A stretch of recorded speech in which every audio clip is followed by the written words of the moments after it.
6 minutes. Actually, it looks good, Asia. All right, we are joined by, I believe, Asia Wilson. Let us get started from across the pond with Christos. Christos. Hey Asia, how are you? Doing well. How about yourself? I'm fine, thank you very much. Asia, what's your thoughts going to this season after back-to-back championship last season, and how how more demanding is to make a three-peat next season from your perspective?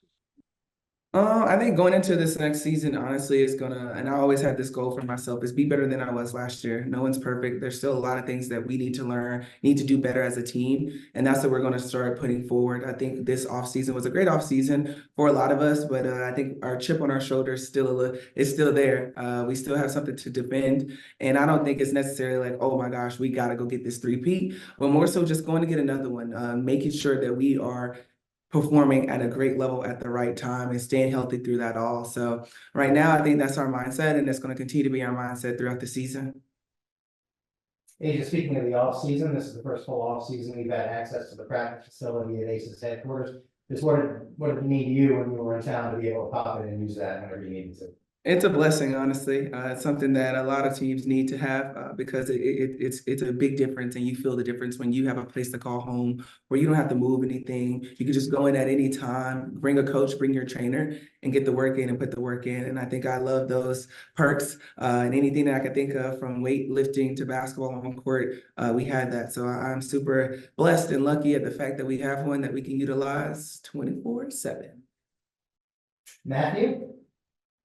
Hey Asia, I hope you had a nice off season. I wanted to ask you why now was the right time for you to write Dear Black Girls, and what you enjoyed most about the process of writing your book. Yeah, I feel like just the timing was just the way the publish just kind of went into the flow of what I wanted to write. But it was something that was truly near and dear to my heart, and a side that a lot of people probably didn't know about and a lot of people weren't really expecting.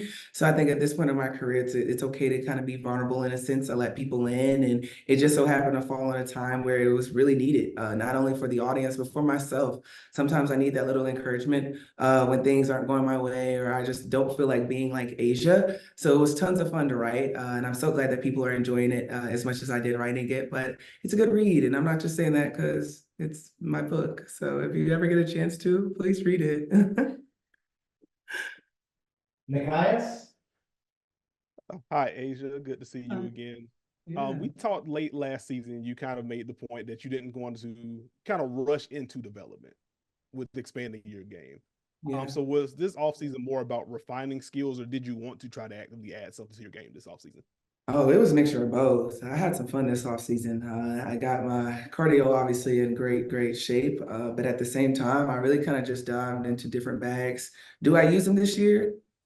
Only time will tell. But I definitely just kind of expanded my toolbox in different ways. And my trainer for Ray did an awesome job of implementing it, because I hate doing stuff that I'm never going to use. Like, it's so I don't need the Kyrie handle package. It's not needed. Like, that's his game, yes. And that's someone else's game, but that's not mine. But to implement different things that I can navigate the defense in small spaces, because obviously I think a lot of defense is going to be like, take away the space, because when she plays in space, it's a different ball game. So just navigating that and something that's just adding that to my game, but yet fine tuning the MIDI and everything in between has been something that I've had a lot of fun working on this offseason. So we'll see. I might just look the same. Hopefully I don't look the same as last year. At least I'm a little bit in shape.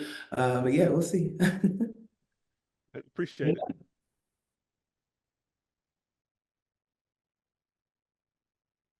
Mia can't hear you.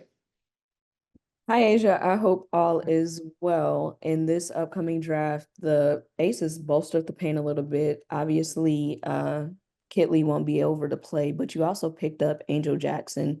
So for you, how has it been seeing her in training camp, and from vet to rookie? What advice have you given her so far this season, during training camp? Yeah, it's been a ton of fun having her in camp. She's really been doing things at her pace, and that's what I love. I feel like that was me my rookie year. It was like I didn't really rush into a lot of different things. I just kind of she's a sponge. She really is. She's taking in the information and then implementing it into her game, and not trying to change her game to act like that's what we get out of, like that's all we can get out of her. So I love seeing her growth just within these couple of days, and the way that she's obtaining information has been so much fun to watch, because I don't think I really did that my rookie year, so that's a plus. But just coming from a vet to a rookie, I just make sure that she's doing the right things at the right time and understand that she's needed. And if she does it right, she's going to be used well on this team. And don't really, I know it's kind of, I can only imagine coming into camp of a team like us, let alone the championships that's coming behind it. But staying true to yourself and understanding like there's a reason why you're in this camp and executing that at all costs. It's been a lot of fun watching her kind of figure it out. So yeah, she's a sponge and we're glad to have her. Quick follow-up to that. I see you're rocking the Storm silver hair today. Yeah. So what was the inspiration behind that? And how long can we expect to see that silver this season? I have no idea how long we're gonna see this silver. I'm not a wig girly. This is my first time trying to try out a wig. It's cute, it's giving, but I really just kind of came from the uniforms. I mean, we were rebranding, took the red out a little bit. Mark's like, go back silver and black, so why not silver and I'm black? So I think that's pretty spot on with branding. But yeah, I just kind of have fun with media day. It's year 7 for me. Like I gotta just kind of do some things on these long behind days, but it's been fun. I like it so far. Thank you. Yeah. Blake? Hey Asia, how you doing? Blake Spadaro from Blake's Take. There's been a lot of chatter in the news about a lack of a shoe deal. Is that really on your mind, or are you just focused on the task at hand of winning a 3rd straight championship? Yeah, that's really not on my mind. I feel like it's been on a lot of people's mind for a long, long time, and I appreciate everyone out there that is constantly giving the support. But right now, I got some shoes that I'm hooping in, which is the LeBron 21s, and I'm gonna take those on with my team any day right now, and we're gonna go have fun out there. But right now, I can't even focus on that. It's not even about that. It's bigger than that, and that's honestly my team, and I'm gonna be riding for them no matter what. Thank you. Jordan? Hey Asia, this is Jordan from Television Sports. How you doing today? Doing well. How about yourself? I'm all right. First, I just want to say I love the hair color. You were rocking that. Thank you. Secondly, you've had an eventful off season from the Super Bowl to the book tour to being on the 100 most influential players or people. So just talk, what was your favorite moment from the off season? Has to be my book tour. I had a lot of fun. Like I never imagined being on that long because it's hard to be on for that long. But I had a ton of great people around me that made sure that the looks were good. We were ready to be on when it's time. And I just had a lot of fun diving into that audience. I feel like a lot of people, they knew me as the basketball player, but then also were just like, no, it was a good book. And that's what I love most is like not just being identified as just an athlete or a basketball player, but as a New York Times bestselling author, as someone that has been seen and people can hear and be like, no, she's real, she's human. So my book tour had to be a lot of fun, and I drugged my parents every step of the way. So I was glad to like kind of see they get to see their baby girl kind of shine in another limelight. So that had to be the highlight of my off season. We got time for 2 more. Let's go with Sean.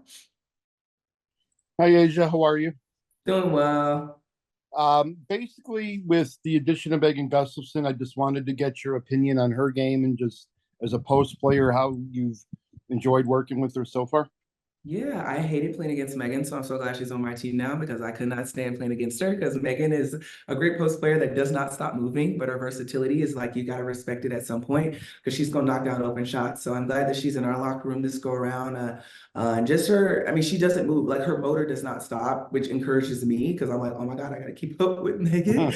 So no, it's been tons of fun just kind of adapting and adjusting to her and also her doing the same to my game. So I am excited for the season to start just to see her in the mix of things within our system. But yeah, I'm so glad I don't have to guard her because I would be exhausted.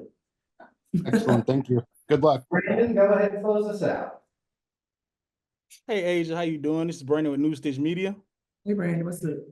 All right. I noticed, it's a lot of talk about the three-peat, but I also noticed that you're possibly could win your 3rd WNBA MVP and Defensive Player of the Year. Is that a goal for yourself this season?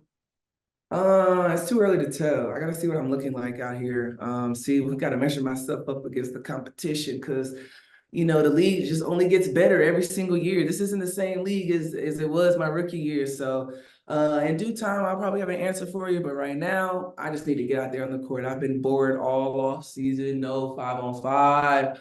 So now it's time to get rocking and rolling. I appreciate everybody. Gotcha. Thank you.